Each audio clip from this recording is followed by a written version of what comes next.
Hey guys, I have another interesting endgame study here. So it's white to move and win the game. So here you can see the material is almost equal. White has two knights and four pawns against black's queen and one pawn. So the material is completely equal. But the problem here is that black's king is in the corner, and that is black's problem.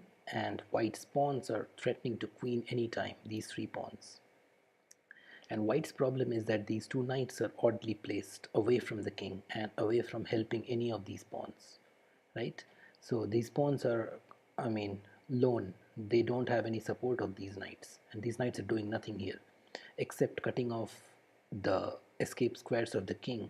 But since White does not have any attacking piece, the king is quite safe here unless White promotes. So these knights are helping to block the king from coming over, but the king is not threatened at the moment. So let's see what white does.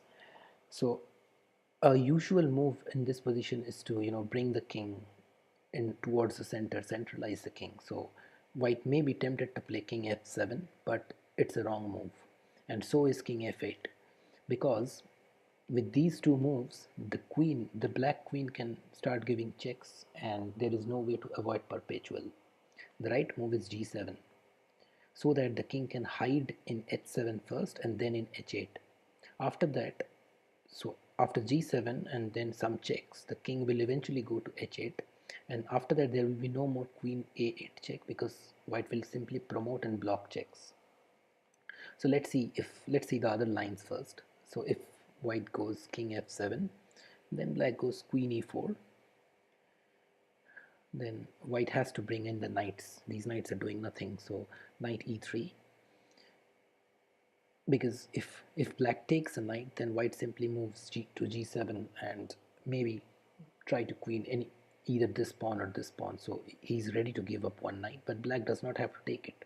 He'll start giving random checks: queen into g6, king e7, queen g7 check, king d6, queen f6, knight g4, hitting the queen, queen d8, king e5, king g6, knight d5. See, the black queen and the black king are coming in the center to stop these pawns.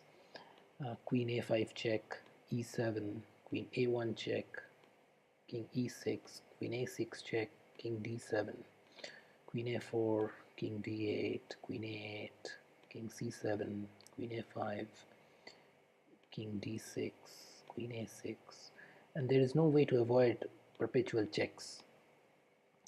So this king x7 doesn't work. King f8 goes in the same lines. Queen a8, king f7, queen e4, knight e3.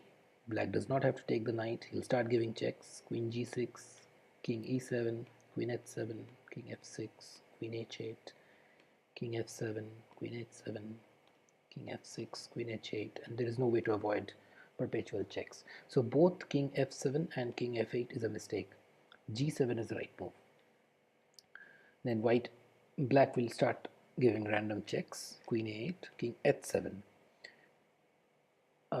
Again, if you go to king f7, trying to get a shield with this e pawn, then what happens? Queen b7 check, king f6, queen b2 check, king f7, queen b7 check, and then you push e7.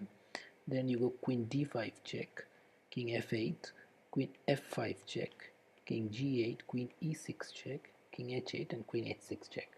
There is no way to avoid perpetual, because these knights are not even helping cover any of these squares. So king f7 after queen a8, king f7 does not work. You have to go king h7, then queen e4 check, king h8. Now there is no more perpetual because you can't go queen a8 because white simply promotes. And if white gets his queen, then it's game over. Right? So king h6. The trick is you can't promote here. If you promote, then queen d4 check, queen e5 check, queen g7, and then it's game over, mate. Right? So after king h8, king h6, still no promotion for white. Black can also go, instead of king h6, black can go try queen into e6, but then white simply brings in a queen, queen f6, queen g7, and then g4, because you can't take the queen, because if you take the queen it's a stalemate and black is playing for a draw. So but white does not have to take the queen, he can simply play queen h7, and that's fine, and black is lost. So queen into e6 does not work, it has to go king h6, and now comes the surprise move. You can pause the video to guess the next move.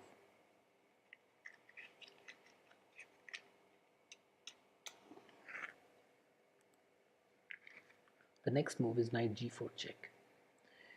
Now it's tempting to promote here to a knight. Let's see what happens then.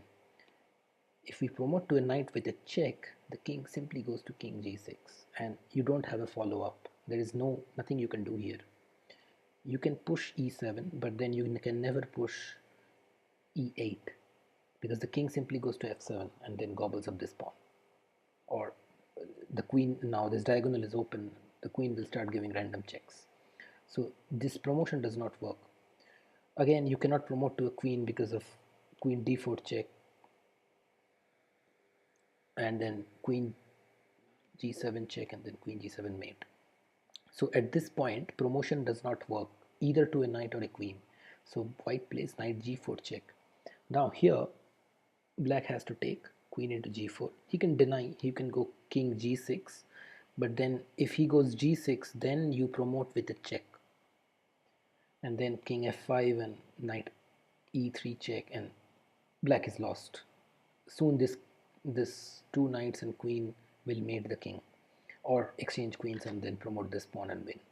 So after knight g4, king g6 does not work.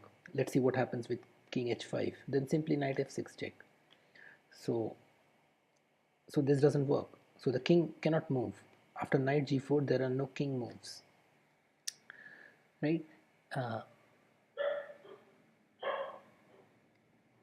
so the best thing that black can do at this point is queen g4. So after queen g4, then you go knight e3 check. The point is to deflect the queen here and then bring this knight and then go to the f5 square. Now black can try queen e6. If he goes queen e4, he doesn't have to take the e6 pawn yet. He can choose to go to e4 to threaten mate at h7. Then we get knight f5 check.